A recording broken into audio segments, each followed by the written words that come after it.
بسم اللہ الرحمن الرحیم۔ پے در پے صدمات یعنی عزیزوں یا دینی تعلقات، اللہ کی رضا والے تعلقات والوں کی جدائی بلا شبہ انسان کے لیے ایک کڑا امتحان ہوتی ہے، خاص طور پر جب ایک غم ابھی تازہ ہو اور دوسرا سامنے آ جائے تو دل گرفتہ ہونا ایک فطری انسانی عمل ہے۔ دین اسلام نے، اللہ نے ہمیں پیار سے سبق یاد کرایا ہے، انا للہ و انا الیہ راجعون، انا للہ و انا الیہ راجعون۔ ہم سب اللہ کے ہیں، اللہ کا مال ہیں، اللہ کے لیے ہیں اور اسی اللہ کی طرف ہم سب کو لوٹ کر جانا ہے۔ زندگی اور موت کا فیصلہ اللہ کے ہاتھ میں ہے، جس کا ایک وقت مقرر ہے۔ حال ہی میں والد محترم اور دینی بزرگوں کے پے در پے صدموں سے نہ سنبھلے تھے کہ ابھی سنا ایک اور بزرگ جامعہ اشرفیہ لاہور کے محتمم حضرت مولانا فضل الرحیم اشرفی صاحب انتقال فرما گئے۔ انا للہ و انا الیہ راجعون۔ اللہ حضرت کو غریق رحمت فرمائیں۔ ملاقاتیں نہ بھی ہوں تب بھی بزرگوں کا دنیا سے اٹھ جانا، چلے جانا کسی سائے کے چھن جانے جیسا ہوتا ہے۔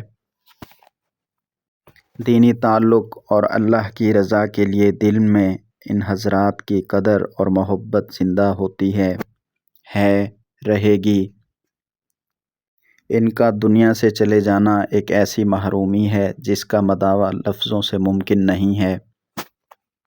دکھ کے ان لمحات میں خصوصاً علماء کرام اور طلباء اور عموماً تمام مسلمان دکھ کے ان لمحات میں اس بات کو یاد رکھیں، ایمان کو تازہ کریں کہ یہ قدرت کا نظام ہے، دنیا ایک مسافر خانہ ہے اور یہ آزمائش کی جگہ ہے۔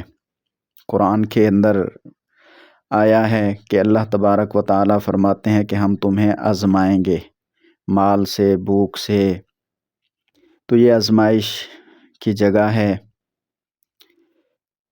دل کو تسلی اس اعتبار سے ہم دے سکتے ہیں کہ وہ مٹتے نہیں ہیں بلکہ منتقل ہوتے ہیں، اس نظام سے، اس دنیا کے نظام سے آگے کے نظام کی طرف وہ منتقل ہو گئے ہیں۔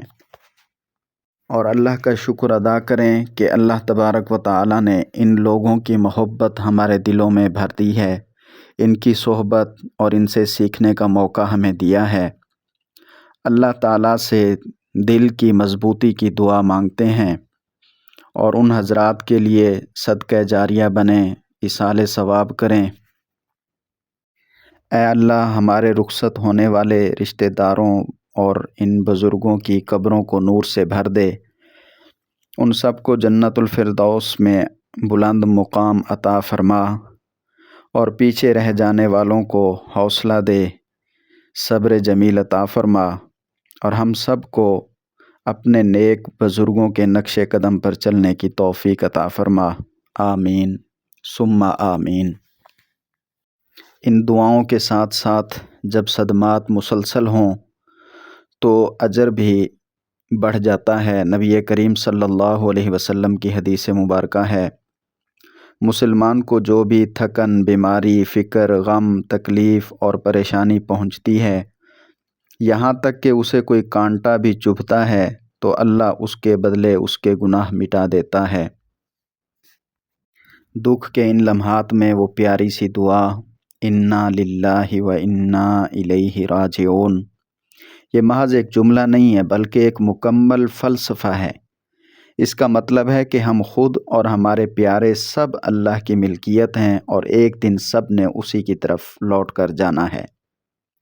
جب ہم یہ تسلیم کر لیتے ہیں کہ مالک اللہ ہی ہے تو اس کے فیصلے پر سر تسلیم خم کرنا آسان ہو جاتا ہے۔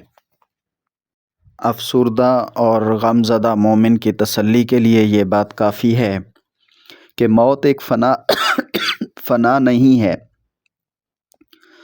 بلکہ ابدی زندگی، ہمیشہ کی زندگی جو آگے آ رہی ہے اس کا آغاز ہے۔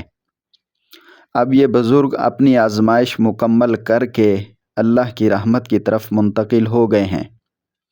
اب ان حضرات کے لیے بہترین تحفہ رونا یا مایوس ہونا نہیں ہے، بلکہ صدقہ جاریہ، ایصال ثواب اور دعا ہے۔ استغفار پڑھیں، یہ دل کے بوجھ کو ہلکا کرتا ہے۔ ان کو بھی ایصال ثواب کریں، قرآن کی تلاوت کریں یا کوئی اور صدقہ وغیرہ کر کے، نیک کام کر کے ان کے قبر میں درجات کی بلندی کے لیے دعا کریں۔